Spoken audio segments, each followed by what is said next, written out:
Hey guys, welcome to another Rosacea Diaries. So today I'm going to be doing my first update on the ordinary products I've been using for my rosacea. So the first product that I chose was actually the most, I thought, gentle product. This is the Natural Moisturizing Factors plus HA. This is a surface hydration formula. So this is only 1 ounce. It's like $5.60, so it's very, very affordable. I've been using this for, let's see, definitely over a week, about a week and a half. And it was kind of hard at first because it was like all my hormones started changing. It was that time of the month, and so my face started breaking out, and so I was like, what is happening? And so it was hard to kind of figure out, is this causing the breakout? But it wasn't breaking out like on my cheeks or just like randomly all over my face. I did end up getting like a pimple right up here, which is kind of odd, but it was like right here, which is my main hormone breakout zone. I got a zit at the corner of my mouth that literally looked like a cold sore. Like, you can probably see it in all my videos, but I like couldn't hide it. It was just like a volcano on my face. Neither here nor there. I don't necessarily think that this caused me to break out. I think it was just the timing of when I tried it. Everything has been healing up quite nicely, so I don't attribute the breaking out to this.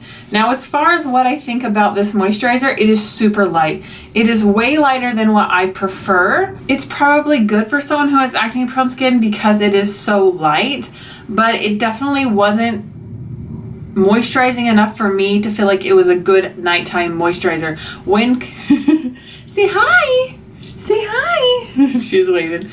When I compare it to my Dermalogica moisturizer that I've been using, or when I compare it to my Rodan & Fields, even my Paula's Choice, like, this is the least amount of moisture, but that also can be reflected with the price. I mean, it is a very inexpensive moisturizer, so it's not like overly moisturizing. But I did get the rosehip oil, hoping that that would help with the moisturization, so we will see how that goes as we continue along this process. But the next product that I wanted to add in is the hyaluronic acid. This is 2%. I haven't used this yet. It's supposed to have B5. So this is also supposed to help with hydration, and from what I've heard is this can be good because it's tacky to mix in with your moisturizer. So that's what I'm going to attempt to do now. So I'm going to give myself a little bit of the moisturizer on the back of my hand.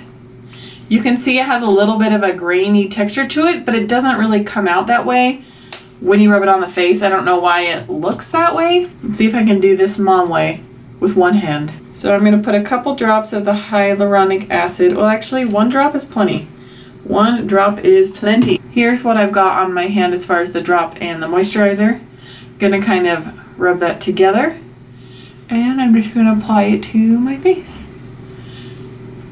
Already my face feels way more moisturized, so I'm hoping once I get these products kind of added together that it will be enough. Just with the natural moisturizing factors, it felt like there was like nothing on my skin. My skin felt, I don't want to say it felt dry, but it felt like normal to like a tiny bit dry, but it did not feel like greasy or overly moisturized. I mean, you probably couldn't even tell that I had a moisturizer on, but now I can say that my face does feel a little more moisturized, so I think that the hyaluronic acid has helped with the hydration.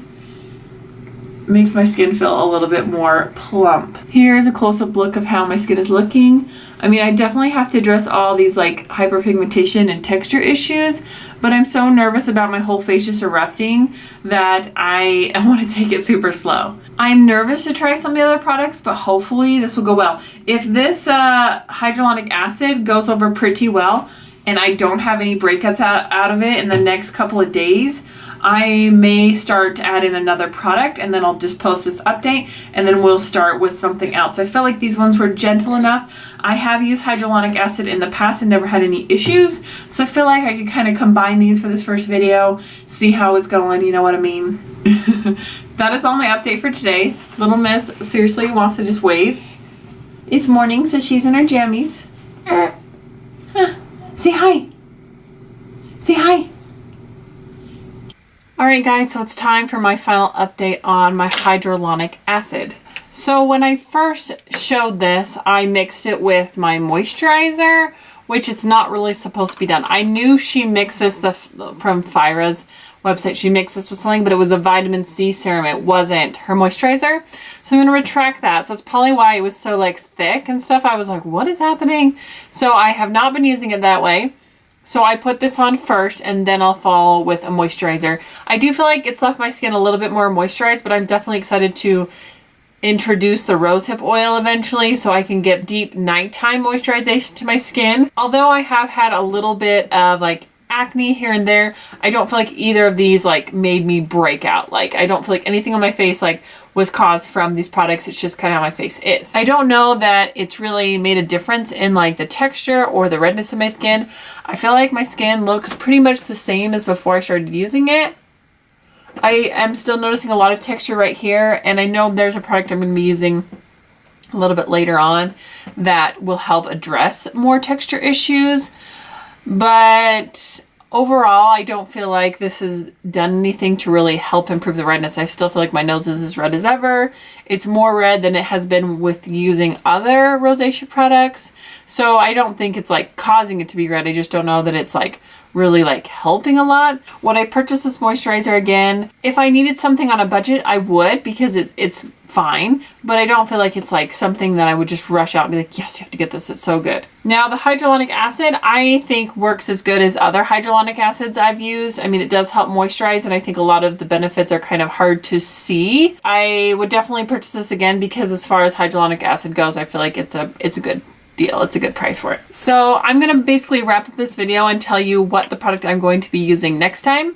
So the next product I'm going to introduce is the Niacinamide 10% plus zinc 1%. So this is going to go after this and before this. So I'm going to start with that, put this on. So this is supposed to help with sebum and pores. I was feeling like I was needing something to help with a little bit of the acne. So I'll be giving this a try. I will be checking back with you guys in a couple weeks and update you on how this is going. And until then, I'll see you guys next time.